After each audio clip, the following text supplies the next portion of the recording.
राहुल गांधी जी लगातार, और कांग्रेस पार्टी और इंडी गठबंधन, क्योंकि मैं मानता हूं राहुल गांधी जी एक व्यक्ति नहीं है, ये एक विचार है और ये कुछ ऐसी शक्तियों के हाथ के हथियार हैं जो शायद राहुल गांधी खुद भी समझ पाते हैं, नहीं मुझे आइडिया नहीं है। पर मैं एक बात कहना चाहता हूं, बताइए आप कितनी बार जनता की नजर में असत्य बोलते हुए या झूठ बोलते हुए पाए जाएंगे।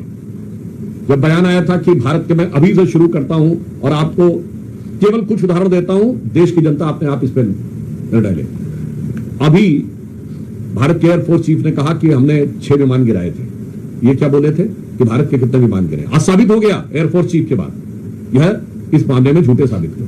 पॉइंट नंबर 2, भारत के साथ अमेरिका की जो डील हुई, इन्होंने कहा था कि अमेरिकी राष्ट्रपति का बयान सही है, तो इसका मतलब वो सो कॉल्ड युद्ध विराम, जो युद्ध विराम कभी नहीं था, वो किस लिए हुआ था? क्योंकि ट्रेड डील हुई थी। अब तो साबित हो गया कि डील नहीं हुई थी यहां पे पुनः। और ये भ्रम, असत्य और झूठ की इतनी लंबी श्रृंखला है। मैं लोगों को याद दिला देना चाहता हूं कि अगर जनता को थोड़ी सी विस्मृत हो गई हो तो वो इनका कैरेक्टर देख लें। इन्होंने राफाल को लेकर झूठ बोला था, राफाल को लेकर हुए नारे को लेकर सुप्रीम कोर्ट के जजमेंट पे झूठ बोला, वो साबित हुआ।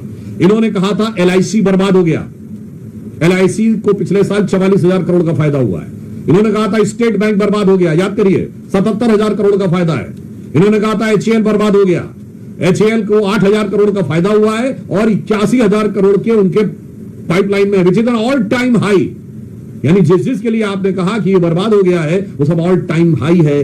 अब उसके बाद अगर आप फिर भी ना समझना चाहें तो जिस इकोनॉमी को आप डेड इकोनॉमी कहने में हिचक नहीं रहे हैं, वो आपकी मेंटल स्टेट को दर्शाता है।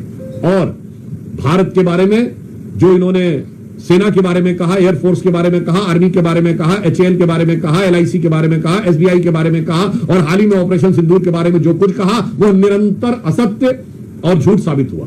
तो मैं एक पंक्ति में कहना चाहूंगा, एक दौर था जब इस देश में महात्मा गांधी ने एक किताब लिखी थी, माई एक्सपेरिमेंट्स विद ट्रुथ, सत्य के साथ मेरे प्रयोग। और आज हम देख रहे हैं उन्हीं के एक में स्वयंभू उत्तराधिकारी होने का दावा करने वाले श्री राहुल गांधी जी का असत्य का भयानक रोग।